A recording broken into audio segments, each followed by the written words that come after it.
जी, barrister Gauhar साहब को दें।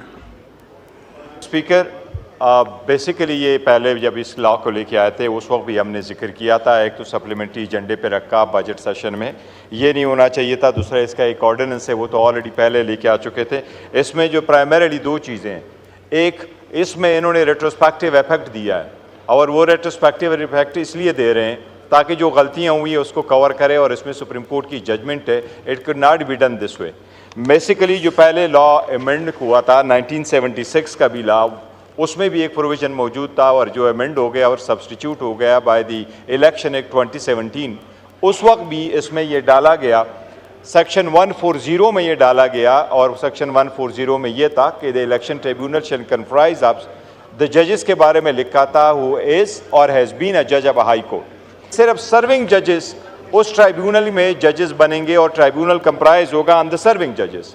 अब ये उन्होंने चेंज कर दिया उससे सिटिंग जजेस। इसमें सुप्रीम कोर्ट की जजमेंट से तो कि ऐसी कानून साजी नहीं हो सकती, ये आइन से मुतसादम है। और आइन से मुतसादम ऐसा है कि इसमें 2002 में 2003 में डिसाइड किया था सुप्रीम कोर्ट ने जावेद जब्बार के केस में, और MKM का केस था जो लोकल गवर्नमेंट पे आया था, कि अगर आपने इलेक्शन जिस कानून के तहत कराए, इलेक्शन होने के बाद उस लॉ में ट्रिब्यूनल रिलेटेड आप अमेंडमेंट नहीं कर सकते, तो ये एब्सोल्युटली उस पर हमारी ऑब्जेक्शन है, और ये गलत है, और ये सप्लीमेंट्री एजेंडा पे भी नहीं आ सकता। ये जनाबी स्पीकर, इसकी इजाज़त नहीं होनी चाहिए to be laid for before the parliament, और इस पर वोटिंग हो। ये सुप्रीम कोर्ट की उस जजमेंट की वायलेशन है, और इसमें कोई क्लाज ऐसा नहीं रखा गया कि नॉट विथस्टैंडिंग।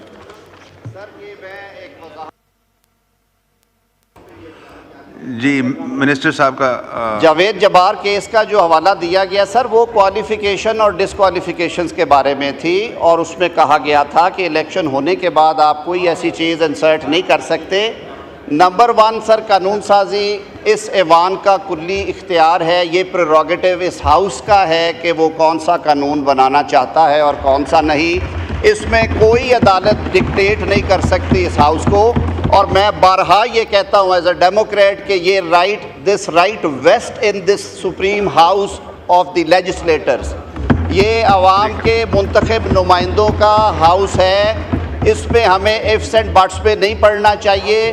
और जिस जजमेंट का हवाला दे रहे हैं, I am on the floor of the house, मैं कह रहा हूँ कि उसके फैक्ट्स बिल्कुल फ़र्क है इस अमेंडमेंट का उस अमेंडमेंट। ये प्रोसीजरल इन नेचर है, वो qualification and disqualifications to become member of senate था।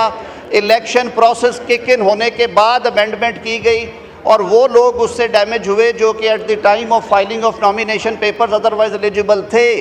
वो एक फंडामेंटल राइट था जो टेक अवे हो रहा था, तो उन्होंने कहा इस तरह नहीं, इस तरह होना चाहिए। सर, ये एक बिनाइन अमेंडमेंट है, और उसका मकसद जो टाइम लाइन्स हैं उनको उससे सिंक्रोनाइज करना है, और कंसेंसस डॉक्यूमेंट। मैं बारहा ये कह रहा हूँ कि 2017 के इलेक्शन एक्ट में मेरे सीनियर्स यहाँ पे बैठे हुए हैं, एक भी डिसेंटिंग वोट नहीं था। जो सिंगल मेंबर पार्टीज थी, शेख रशीद और एजाजुल हक साहब, वो भी उसमें बैठे थे, और ये दर्जनों मीटिंग्स के बाद तय हुआ था। इसमें किसी कॉमा फुल स्टॉप का फ़र्क नहीं है, ये वही 140 ओरिजिनल शक्ल में बहाल हो रहा है। मेरी आपसे इस्तदा होगी कि हाउस की सेंस ली जाए सर इस पर। शुक्रिया। आलिया कामरान साहब। जी शुक्रिया डिप्टी स्पीकर साहब।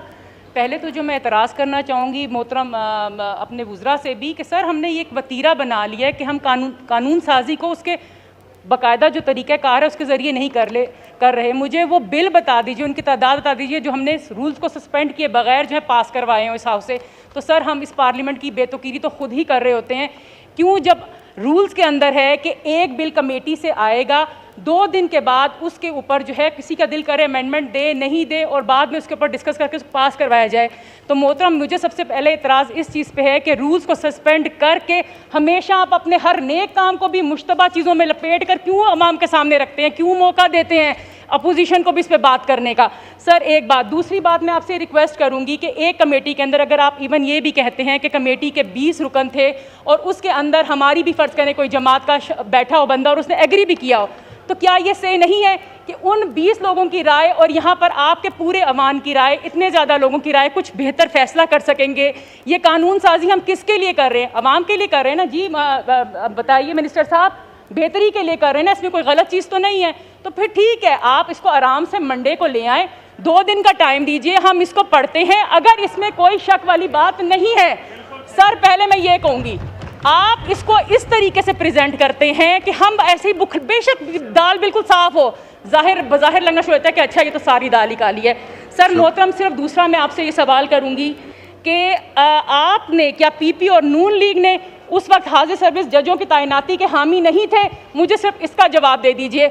और मोहतरम, जो इल्ज़ाम बकौल आप कहते हैं कि आप पे लग रहा है फार्म 47 के हवाले से, चले माना वो इल्ज़ाम है या कुछ लोग सच कह रहे हैं, तो आप उस इल्ज़ाम के ऊपर मोहर साबित कर रहे हैं कि आप लोग डर रहे हैं। आप लोग चाहते हैं कि हाजिर सर्विस जजेस को हटा दिया जाए और उसकी जगह रिटायर्ड जजेस को ला के आप लोग अपनी मर्जी का काम करते। तो इसलिए प्लीज़ अपने ऊपर जो शक आपके ऊपर आ रहा है उसको, इस शकू को शबात को ख़त्म कीजिए और सिंपल जो है टाइम के मुताबिक और शुक्रिया, लेजिस्लेशन। आपका पॉइंट ऑफ व्यू आ गया, आपने अपोज किया।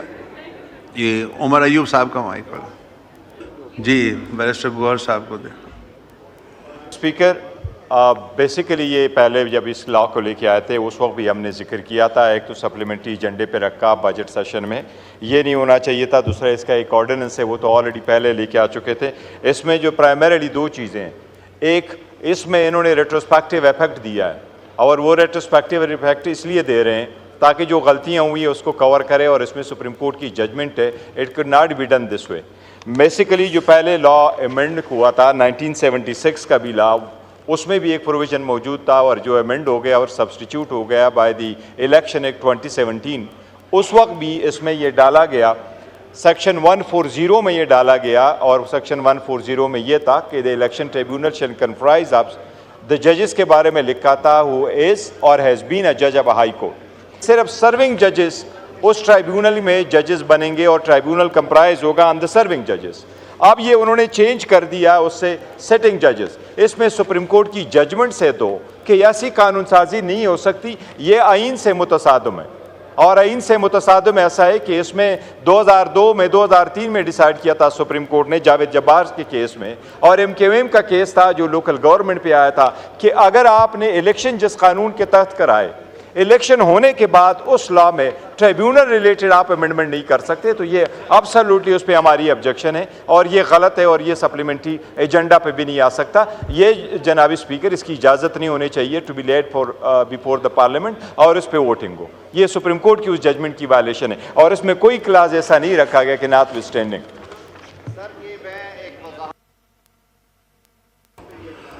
जी, मिनिस्टर साहब का जावेद जब्बार केस का जो हवाला दिया गया सर, वो क्वालिफिकेशन और डिसक्वालिफिकेशंस के बारे में थी और उसमें कहा गया था कि इलेक्शन होने के बाद आप कोई ऐसी चीज़ इंसर्ट नहीं कर सकते।